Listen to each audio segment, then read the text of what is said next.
He thought he had erased every witness, but one small voice survived, and it would destroy him forever. It's March 2nd, 2008, in Memphis, Tennessee. 33-year-old Jesse Dotson had been free for only 7 months after serving 14 years in prison for a previous murder. According to prosecutors, he knew that another conviction could mean spending the rest of his life behind bars. That night, Dotson was drinking with his younger brother, Cecil, inside Cecil's home on Leicester Street. What began as a family gathering quickly turned into a heated argument. In a burst of violence, Dotson pulled out a handgun and shot Cecil.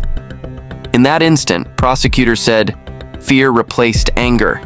He believed anyone who had seen the shooting could send him back to prison.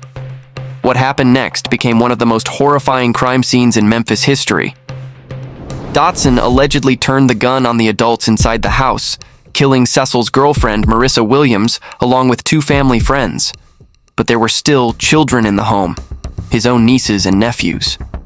After running out of ammunition, prosecutors said he grabbed a kitchen knife and wooden boards from inside the house.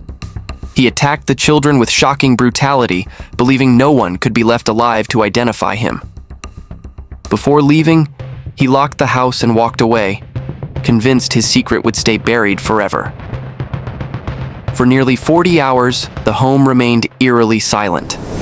When first responders finally forced their way inside, they discovered a scene so devastating that even veteran investigators struggled to process it.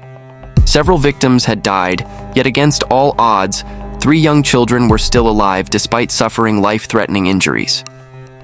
At first, investigators considered whether the killings were connected to gangs or organized crime because of the sheer level of violence.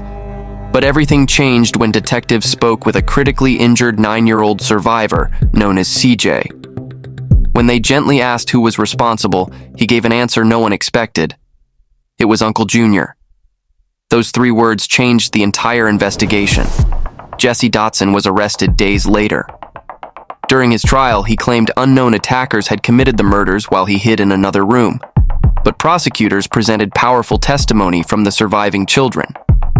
CJ and Cedric identified Dotson in court as the man who carried out the attack that night.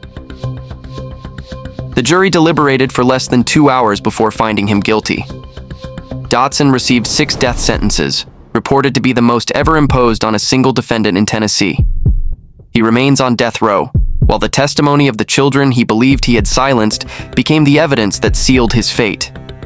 If you want more true crime stories based on verified cases and courtroom outcomes, follow the page, share this video, and stay tuned for the next case.